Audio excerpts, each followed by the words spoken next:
कहानी। राह वही सोच नहीं। जानता हूँ मुझे इतना आशावादी नहीं होना चाहिए, लेकिन बेटा, जिन परिस्थिति से मैं गुजर रहा हूँ उसमें आशा के दामन को हर पल थामे रखना नितांत आवश्यक है। मैं अपने लिए इसमें भी खुश होने का सबब ढूंढ लेता हूँ। रमेश जी विधुर हैं कि फिर मेरी परवाह मेरी साथ है। मैं उसे देख सकता हूँ, छू सकता हूँ, महसूस कर सकता हूँ। सच कहूँ पराग, तो अब परवाह मुझे बच्ची सी लगती है, बेहद निरीह और सुबोध शिशु जैसे अपनी देखभाल के लिए पूरी तरह अपनी माँ पर निर्भर होता है। बीच राह में पड़े पत्थर को ठोकर मारते हुए पराग ने एक गहरी सांस ली। क्या अंतर है इसमें? मुश्किल से तो एक नौकरी मिली है, उसमें भी मिनमेख निकालने लगा तो बस चल ली जिंदगी। सोचते हुए पराग ने इतनी देर से लुढ़काते कंकर को जोर से ठोकर मारी तो वह सामने के पोल से जा टकराया। टन की आवाज़ हुई तो वहाँ खड़े बुजुर्ग सज्जन और कचरे की ट्रॉली वाला आदमी एक पल को ठहके पर भी फिर उनकी बहस सप्तम सुर में आरंभ हो गई। बुजुर्ग महाशय उसे नियमित न आने के लिए डांट लगा रहे थे और कचरे वाला भी बराबर बहस किए जा रहा था। बुजुर्ग सज्जन को निहारने पर पराग के चेहरे पर एकाएक पहचान के भाव उभरे तो वह पलक उठा, अरे ये तो मनमोहन सर हैं, उसके सबसे प्रिय सर, और वह उनका सबसे प्रिय शिष्य। कितना आदर करता था वह उनका। अपने स्कूल के दिनों में वह तो अक्सर उन्हें याद करता रहता है कि काश वे मिल जाते तो उसे कुछ सही राह सुझाते, पर यह वह उनका कैसा विद्रूप रूप देख रहा है। दोनों पक्षों की उग्र बहस बिना किसी निर्णय मोड़ पर आए समाप्त हो गई थी, क्योंकि मनमोहन सर खाली कूड़ादान लिए अपने घर के गेट में दाखिल हो गए थे। हालांकि उनके व्यक्तित्व की इस विरूपता को देखकर पराग के चेहरे पर एक पल को विद्रूपता के चिन्ह उभर आए थे, पर फिर अपनी विचार श्रृंखला को झटका देते हुए वह तुरंत उनके पीछे लपका। सर सर कौन? सर बोले, कौन? मोटे लेंस के चश्मे के पीछे से झांकती दो आंखें ने घूरते हुए सवाल किया। ये तो एकावारगी पराग सहम गया, फिर साहस बटोरकर बोला, जी मैं पराग। बूढ़े आंखों में एकाएक पहचान की कोई चिन्ह नहीं उभरे। बार बरामदे में बड़ी कुर्सी की ओर इंगित करते हुए एक ठंडा स्वर उभरा, बैठो आता हूँ। लेकिन कुछ इंतजार के बाद भी जब अंदर से किसी की बाहर आने की संकेत नहीं मिले तो पराग ने चलने में ही भलाई समझी। ऑफिस पहुंचने में देरी न हो जाए, इसलिए अब उसने सीधे बस स्टॉप पर रास्ता पकड़ लिया। यह भी अब बेटे भी हो गए पराए। मनमोहन सर से आकस्मिक भेंट ने पराग की जिंदगी के प्रति निराशा में वृद्धि ही की थी। सर उसके लिए हमेशा से आदर्श रहे हैं।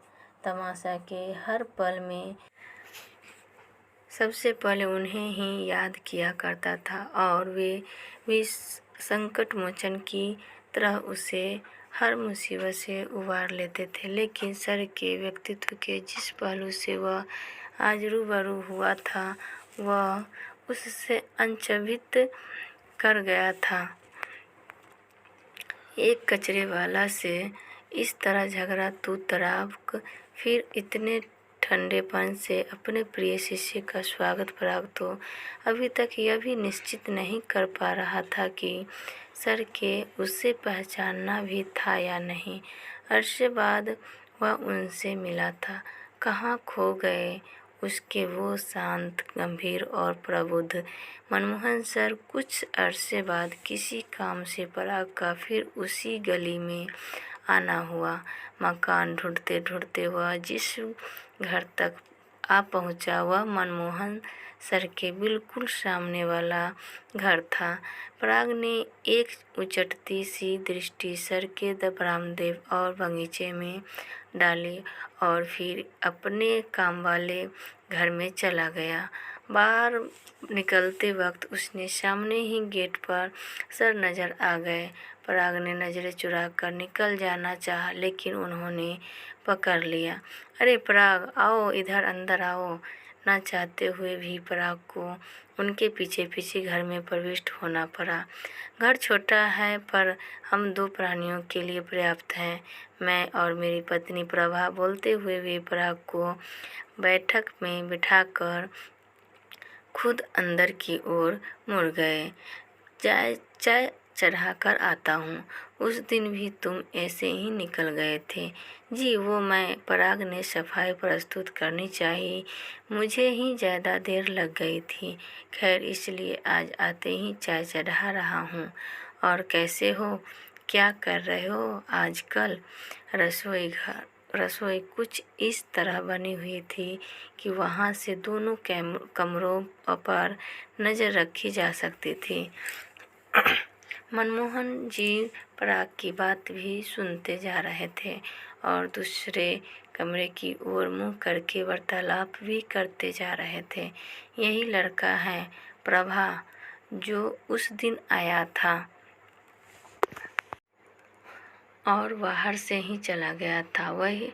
हाँ, बहुत ही होनहार लड़का है। जिम्मेदार पराग ने अनुमान लगा लिया कि दूसरे कमरे में अवश्य ही उनकी पत्नी होंगी, लेकिन वह 12 आकर चाय क्यों नहीं बना रही हैं? शायद कुछ काम कर रही होंगी या तबीयत ठीक नहीं होंगी। खैर, अपनी तारीफ सुनकर पराग का मन खिल उठा था।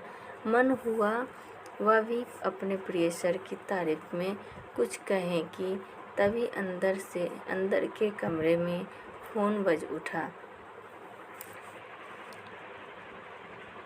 सर गैस धीमी करके अंदर चले गए। फोन पर वार्तालाप चल रही थी कि तभी दरवाजे की घंटी बज उठी। पराग ने उठकर दरवाज़ा खोलना ही उचित समझा। बैग लिए हुए एक व्यक्ति धड़ाधड़ाते हुए अंदर घुसा और सीधे अंदर के कमरे में चला गया। पराग को उसका पीछा करते हुए अंदर तक जाना पड़ा। अंदर का दृश्य चौंकाने वाला था। पलंग पर एक महिला गहरी नींद में सोई हुई थी। उसके बदन में ढेर सारी सुइयां और मशीन उपकरण लगे हुए थे। आगंतुक ने चल रही ड्रिप में एक इंजेक्शन चुभोया और लेटी हुई महिला की नब्ज टटोलने लगा। पराग अब तक समझ चुका था कि आगंतुक कोई कंपाउंडर है। इधर सर ने फोन रखा और उधर आगंतुक चलने के लिए उद्धत हुआ। पराग उधर बुन में था कि वह किस स्वर में सर के सम्मुख अपनी उलझन रखे। तभी सर पत्नी की ओर मुखातिब हो सामान्य स्वर में बोल उठे।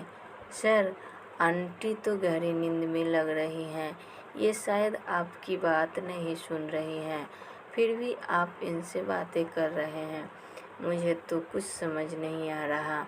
ओह, मुझे तो ध्यान ही नहीं रहा कि तुम्हें कुछ मालूम नहीं है।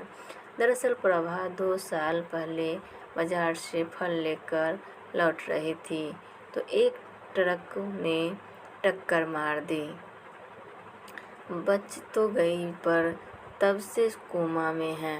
डॉक्टर कहते हैं सामान्य होने में कितना वक्त लगेगा कुछ कहा नहीं जा सकता, पर किस पल क्या चमत्कार हो जाए उससे बतियाता रहता हूँ मैं। उससे हर आने जाने की, बदलते मौसम की, रसोई में क्या हो रहा है, यहाँ तक कि देश में क्या हो रहा है, सबकी खबर देता रहता हूँ, क्योंकि जब वह सामान्य हो जाएगी तब सब एक साथ बता पाना संभव नहीं होगा।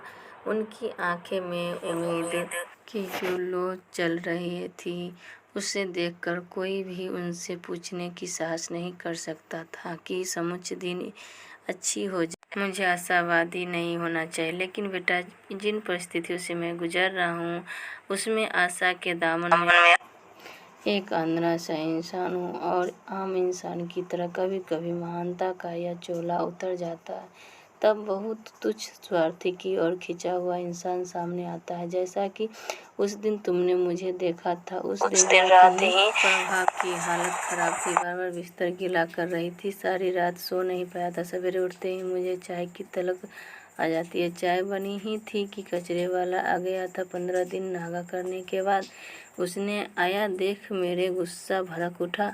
उसकी बहस ने आग में घी का काम किया। तभी तुम आ गए। चाय ठंडी हो चुकी थी, सोचा तुम्हारे साथ दूसरी गर्म चाय का आनंद लूँगा, पर तभी प्रभा का बिस्तर पर फिर गंदा हुआ दिमाग